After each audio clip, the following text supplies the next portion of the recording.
आज आमे जानिबा भगवान श्रीकृष्ण ठारू छटी सूत्र जहाँ आमको दुख समय रे केबे भांगिबा को देव नाही, आग को बंचिबा पई कि आमको राह देखैबो।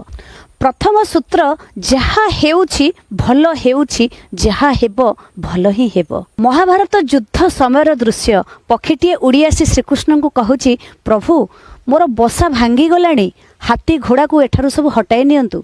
कृष्ण सेठी पक्षीटी को कहउछन्ति, जहाँ हेबार थिला हेइगला, ताहा मु केबे टाली परिबि नाही, आउ बाकी आगो को जहाँ हबार थिबो निश्चय हबो, सेथिरे मध्य मु किछि करि परिबि नाही, केवल तुमे मो उपरे विश्वास रख।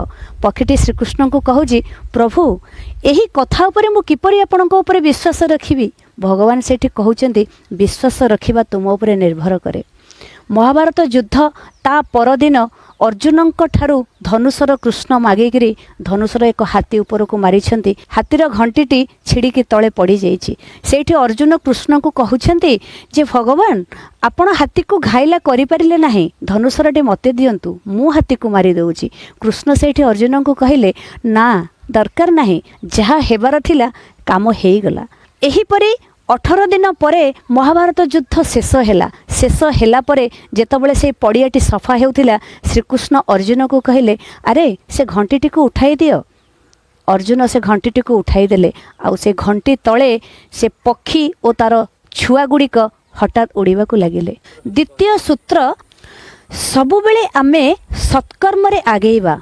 आमर कर्म जदि सत्मार्ग रे थिबो तेबे भगवान केबे आम हाथ छाड़िबे नाही। एठी मोर गोटे प्रश्न आपण मानकु कहंतु तो, आपणक संपत्तिर उत्तराधिकारी किए, पुओ ना झियो? संपत्तिर उत्तराधिकारी हेले पुओ बा झियो, किंतु आम कर्मफलर उत्तराधिकारी किए? आम कर्मफलर उत्तराधिकारी आमे निजे। सेतिफाई आमे प्रति मुहूर्त रे सत्कर्म रे आगेइबा दरकार। भगवान श्रीकृष्ण कहूथिले, सत्कर्म कर, बाकी आगकु तुम सहित मु अछि।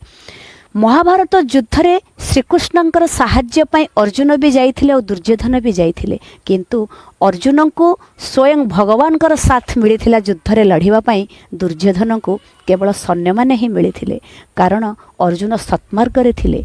भगवान चाहूथिले सत्यर ही जय हेउ। तेणु बंधु माने सुख पाइबाकू हेले सबुबेले सत्कर्म को आमे ग्रहण करिबा उचित। तृतीय सूत्र, समस्या को केबे डरी जिबा नाही। समस्या आसिले मनोबल दृढ़ करिबा आ भगवान को ऊपर विश्वास रखिबा, निश्चय आमे से समस्या रु बर्ती जाई परिबा। कारण बंधु माने जेतबेले समस्या आसे ना, जेतबेले मस्तिष्क आमर अशांत हुए, समस्याटा दुई गुण होई जाए। शांत मन समस्या को समाधान करिवार विभिन्न रास्ता खोजी थाए, अशांत मन समस्यार दुई गुण करे। समस्या केबे आमठारु बड़ नुह, समस्या को आमे ही समाधान करि परिबा। सेई महाभारत समयर कथा श्रीकृष्ण को द्रौपदी आसी कहउछन्ति, प्रभु पितामह भीष्म शपथ नहीं सारे मोर पति मान को विनाश करेंगे। सेठी श्रीकृष्ण द्रौपदी को कहउछन्ति जे तुमे खाली जाइकी पितामह भीष्म को प्रणाम कर, बाकी मो उपरे छाड़ी दियो।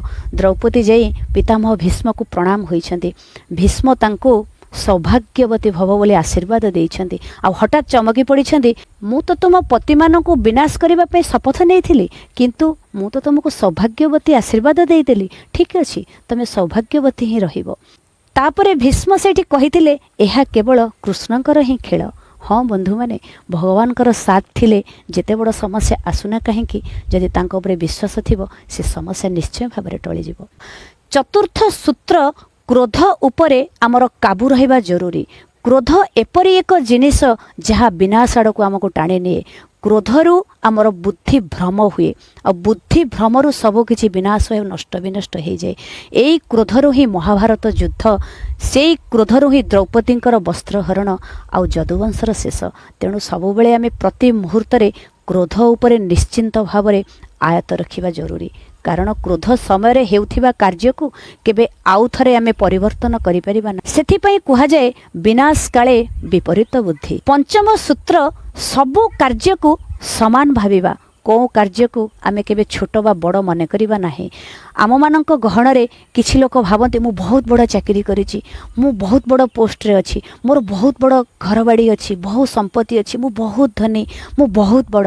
किंतु बंधु माने से महाभारत रे श्रीकृष्ण को देखंतु तो, स्वयं भगवान सारथी हेबाकु मध्य पछाई नथिले।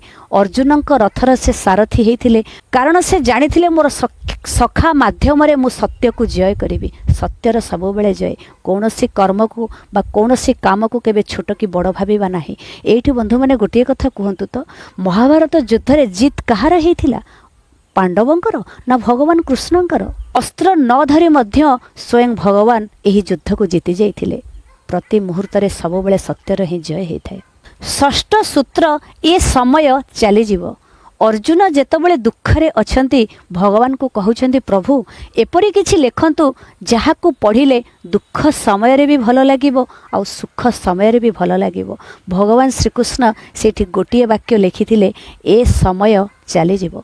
तेणु बंधु माने जेतबेले भी सुख आसुची बा दुख आसुची आपण दुख समय रे अधिक दुखित हुअंतु नाही कि सुख समय रे अधिक खुशी मध्य हुअंतु नाही।